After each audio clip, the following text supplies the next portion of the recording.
wabarakatuh. Bersama saya Insyatul Rohma kelas A28 akan membahas materi tentang puasa.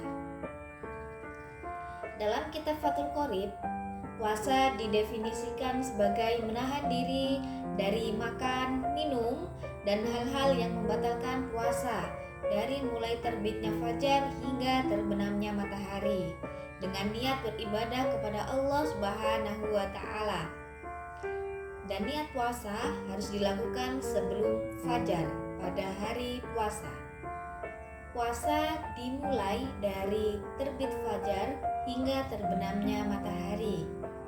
Puasa memiliki tujuan spiritual, termasuk meningkatkan ketakwaan dan kesabaran. Puasa dalam konteks ini bukan hanya sekedar menahan diri dari makan dan minum, tetapi juga mencakup pengendalian diri dari perilaku-perilaku negatif dan memperbanyak ibadah. Adapun jenis-jenis puasa, ada puasa wajib, ada puasa sunnah, dan ada puasa haram. Puasa wajib seperti puasa bulan Ramadan, puasa yang diwajibkan bagi setiap muslim yang memenuhi syarat dan dilaksanakan selama bulan Ramadan dari mulai terbit fajar hingga terbenamnya matahari. Dan ada juga puasa kafarat. Puasa kafarat ini puasa yang diwajibkan sebagai tebusan atas pelanggaran tertentu seperti berbuka puasa tanpa alasan yang syar'i. Yang kedua ada puasa sunnah.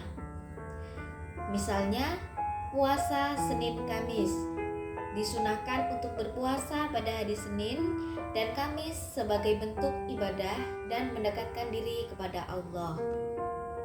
Puasa Yaumul Bid. Puasa pada tanggal 13, 14, dan 15 setiap bulan Hijriah. Ada juga puasa sunnah yaitu puasa Asyura. Puasa pada tanggal 10 Muharram yang sangat dianjurkan. Puasa sunnah itu hukumnya sunnah, apabila dikerjakan maka akan mendapat pahala, dan apabila tidak dikerjakan maka tidak apa-apa. Kemudian yang ketiga ada puasa haram.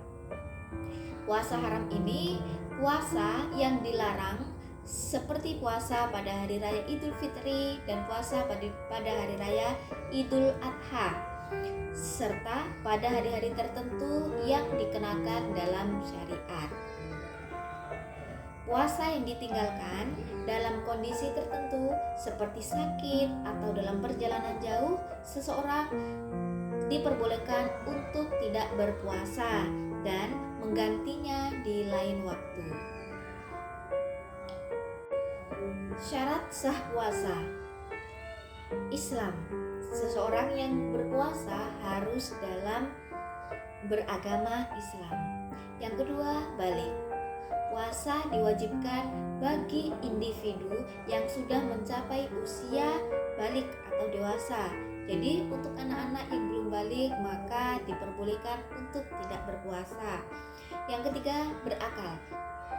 Puasa hanya diwajibkan bagi orang yang berakal. Orang yang tidak berakal seperti orang gila maka tidak wajib untuk berpuasa. Yang keempat, niat.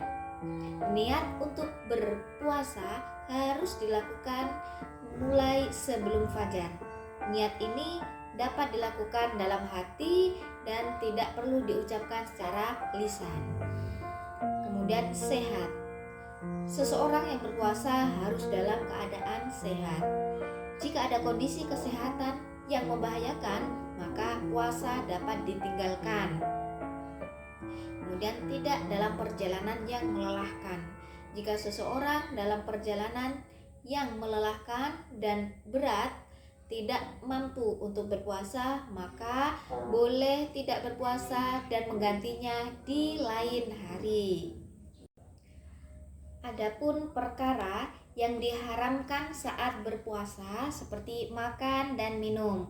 Mengkonsumsi makanan dan minuman dengan sengaja dari terbit fajar hingga terbenam matahari. Yang kedua, hal yang membatalkan puasa yaitu berhubungan suami istri. Melakukan hubungan seksual di siang hari selama bulan Ramadan adalah haram dan membatalkan puasa. Kemudian muntah dengan sengaja.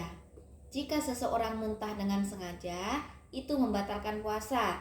Jika muntah tidak sengaja, maka puasa tetap sah. Kemudian memasukkan sesuatu ke dalam tubuh.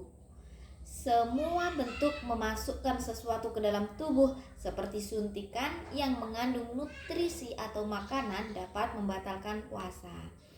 Kemudian mengeluarkan darah secara sengaja. Mengeluarkan darah seperti berbekam dengan sengaja sebaiknya dihindari meski ada perbedaan pendapat di kalangan ulama mengenai hal itu. Selanjutnya ada hikmah puasa. Yang pertama, meningkatkan ketakwaan. Puasa mengajarkan pengendalian diri dan disiplin, yang pada gilirannya meningkatkan ketakwaan kepada Allah Subhanahu wa taala. Kemudian mendapatkan pahala tentunya. Puasa adalah ibadah yang sangat dianjurkan dan dijanjikan pahala besar oleh Allah Subhanahu wa taala. Jadi setiap amal yang dilakukan selama bulan Ramadan akan dilipat gandakan pahalanya. Kemudian diberi rasa syukur.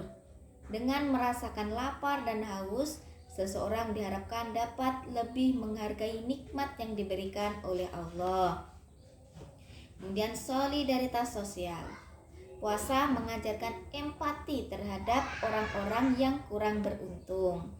Kemudian kesempatan untuk beribadah. Dan selanjutnya pemeliharaan moral dan etika.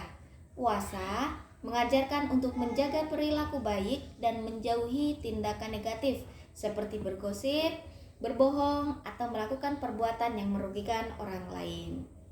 Baiklah, sekian penjelasan mengenai puasa dari saya. Kurang lebihnya mohon dimaafkan. Assalamualaikum warahmatullahi wabarakatuh. Thank you for the happiest year of my life.